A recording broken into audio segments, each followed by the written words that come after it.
Good day viewers, and welcome to ABM presentation. Today we're going at the topic, what are mind-blowing facts about F1 racing.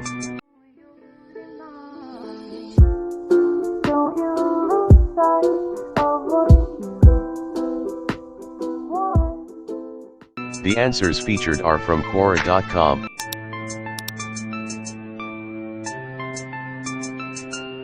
The first answer is from the user Chaitanya Bayanwala. I'm going to divide this into two sections, the engineering, and the driver. Since we can relate more to the driver, that's first. Reaction times, the drivers have crazy quick reaction times. Imagine a situation when you are going just 0.2 seconds behind the driver in front of you, and he decides to brake a little early to take a different line. The Formula One driver will observe his brake light, predict his racing line, and react accordingly. That is, in short, superhuman. Edit: F1 cars don't really have brake lights. They have a light at the back which is switched on during difficult weather conditions, and that flashes occasionally. The timing of the braking is an advantage which the car in front gets. F1 drivers manage to do all of that without the brake light. Thanks Andrew Hui.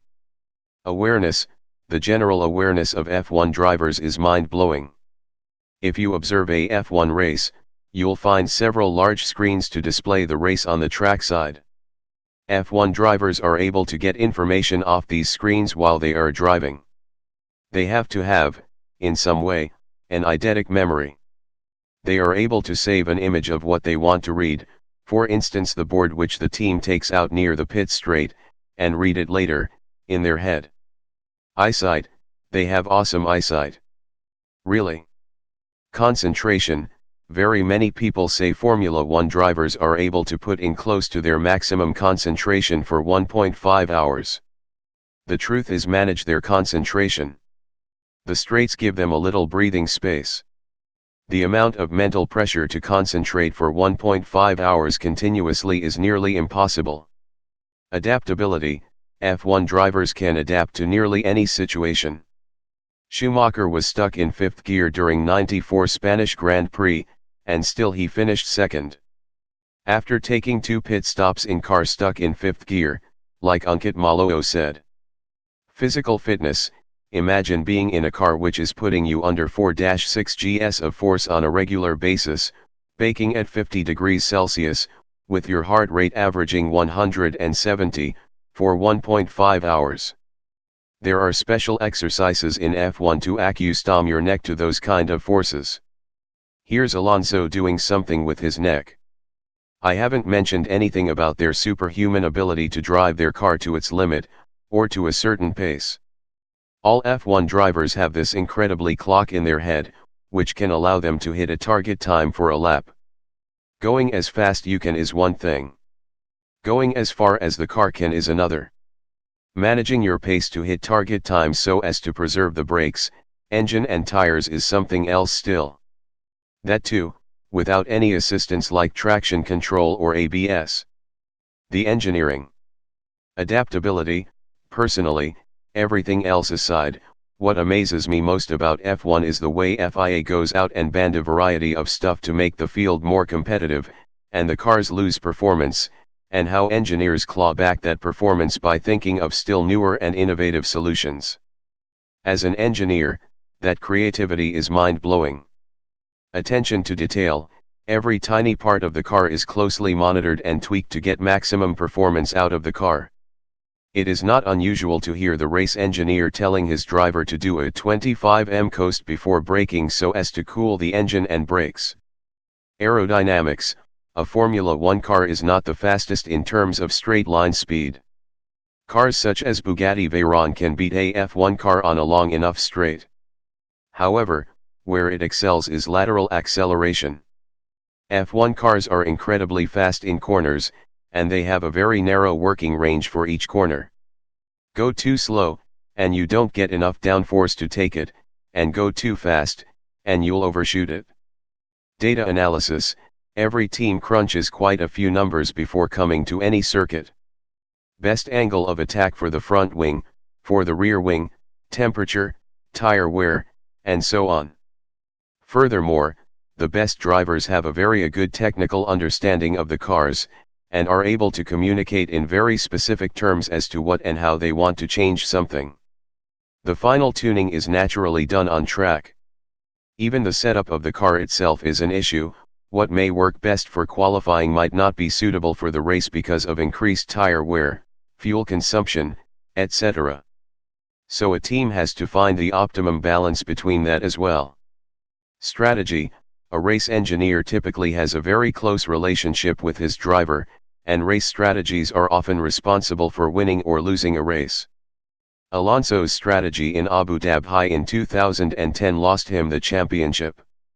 Schumacher won against Alonso in 2004 French Grand Prix by using a 4-pit stop strategy. It was strategy that enabled Alonso to challenge Vettel for the championship in 2012, rather than the car. I personally enjoy watching the strategies at play as much as I enjoy watching the racecraft of the drivers.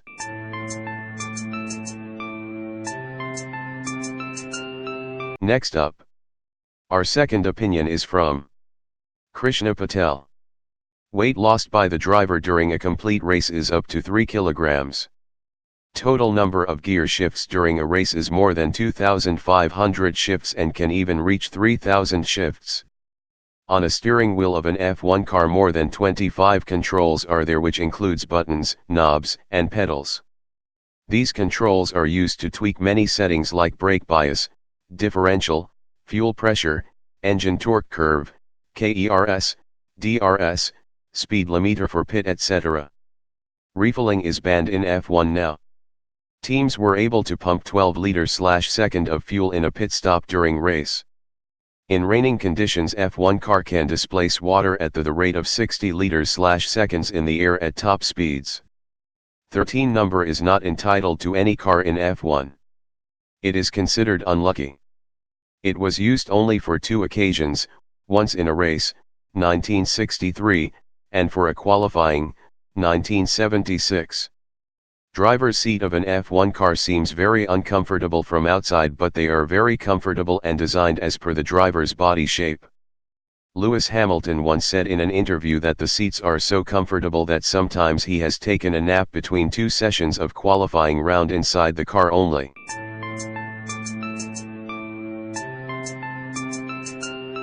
Next opinion is from Carl Turnley. One of the biggest F1 rivalries was between Niki Lauda and James Hunt. Few sports are as dangerous and misunderstood as Formula One racing. The fast-paced racetrack-based automotive contest is both exhilarating to watch and potentially deadly to partake in. So naturally, a little bit of rivalry between racers helps to dial the intensity up to 11. In the 1970s, when F1 racing was still in a somewhat formative stage, 2 men developed a unique relationship on and eventually off the racetrack. The British racer James Hunt and the Austrian racer Niki Lauda would spend the better part of the decade racing against each other in a fierce personal competition. It all started in 1970 on the Crystal Palace circuit in London, England. Both drivers experienced some technical difficulties, but Hunt would ultimately go on to win the race. This was enough to kindle Lauda's fighting spirit, and the 2 men would clash at nearly every high-profile event for the next few years.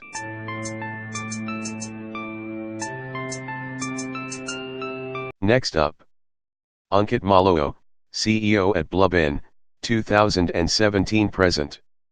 In 1994 Spanish Grand Prix, Michael Schumacher's car was stuck in 5th gear for about 40 laps.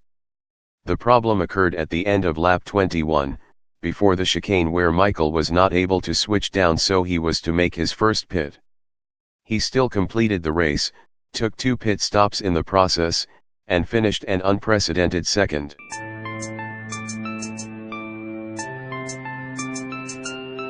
And the final opinion is from Joseph Noddy.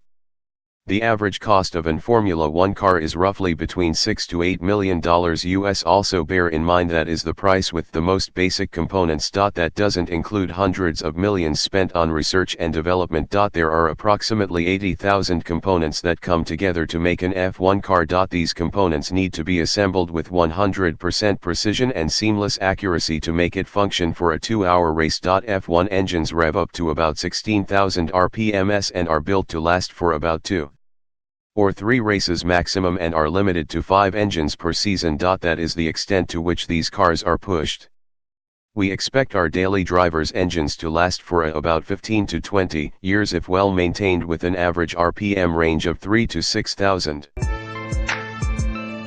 to let go, you decide if you ever